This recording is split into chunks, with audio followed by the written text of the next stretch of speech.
how do you figure out what a project in tech is really worth? I mean, is it all about the crazy price charts and the deafening online hype? Or is there something else, something deeper being built quietly in the background? Today, let's talk about the real architecture of value. Okay, so let's just break this down. There are really two ways to look at this whole thing. On one hand, you've got the common view. This is what everybody talks about, right? Price, volume, hype. It's loud, it's exciting. But then, there's this other, much quieter way to measure a project's worth. It's built on a totally different foundation: technology, time, and a focus on institutions. These are two completely different worlds. So let's start with that first one, the one we see every day. We're going to call it the hype delusion. It's the lens most people use to see the market. And honestly, it can get things really, really wrong. I mean, you know how this works. The price goes up, that gets people's attention. More attention means more trading volume, which then creates even more hype. It's this feedback loop that just feeds on itself, and it absolutely feels like success. But a lot of the time, it's just noise, not a real signal of a project's health or if it's even going to be around in a few years. But what if you just ignored all that? Now, let's look at a totally different strategy. Instead of chasing all that noise, some projects decide to walk what we'll call the infrastructure path. And this is where it gets really fascinating. This approach completely flips the usual script. A project like MetaMUI, that's pronounced MetaMUI, chose this opposite path. The idea is so simple, but it's also kind of radical. Get the technology perfect first, and only then do you even think about the market. You're building the most powerful engine imaginable before you even sketch out what the car is going to look like. And that's the huge difference, isn't it? The normal playbook is to make a ton of noise, get that price pumping, and then scramble to build something that actually justifies the crazy valuation. From day one, it's about perception, not the actual product. So you have to ask, right? If a project like this was heads down, building serious tech for years, why was it flying under the radar? Why didn't the market, which is obsessed with finding the next big thing, even notice? Well, the answer is pretty simple when you think about it. It's all about who they were building it for. They weren't speaking the language of retail hype and memes. They were speaking the language of institutional-grade performance and security. The whole focus was on building a rock-solid foundation for massive financial systems, not chasing a 24-hour news cycle. So when you have these two completely different approaches, you naturally end up with a tale of two very, very different timelines. The timeline for hype is right now. It's instant.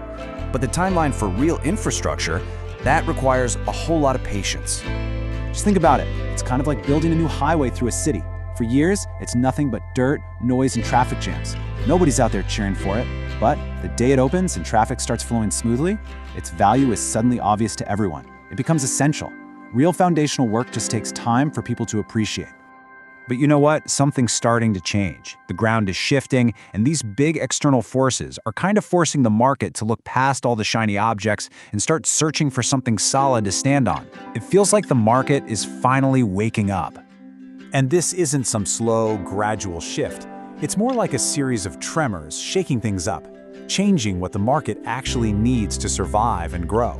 Suddenly, there's this huge demand for real substance, not just speculation. First up, you've got the explosion of stablecoins.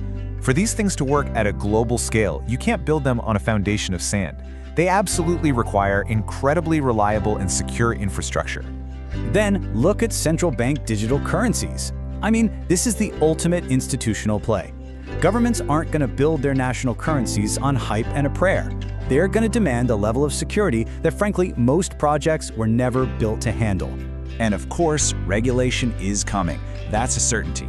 And when it does, you're going to see a massive flight to quality. All of a sudden, the projects that were quietly building with compliance and security in mind from day one, they start to look pretty smart. And finally, there's digital identity. Think about the challenge of securely managing the identities of millions or even billions of people. That requires, you guessed it, an incredibly robust infrastructure layer. So the entire conversation is flipping on its head. All those boring qualities that the market used to ignore, like stability, security, being ready for institutions, those are now becoming the hottest features you can have. The whole narrative has changed. And all of this brings us to the final payoff. For those projects that took the long, hard road, the ones that chose to build real infrastructure, well, their time might finally be here. It's almost a law of nature. when the needs of the market finally catch up to what you've been building for years, that gap between your actual substance and your market price starts to close fast. Value doesn't just pop out of nowhere. It flows to where the real work has been done. And this, right here, is probably the most important point of all. The argument was never about a project's potential to be valuable, it was always about the timing of when that value would be recognized. The solid foundation was there the whole time. The market just had to get to a place where it needed it. And this really just says it all, doesn't it? Chasing hype is all about trying to capture a fleeting moment. But building real infrastructure, that's about owning a piece of the future. One fades away, the other one lasts.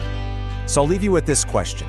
The next time you see a project that seems quiet, maybe a little undervalued, ask yourself, are you looking at a failure, or are you just getting an early look at the future before everyone else realizes it's already here?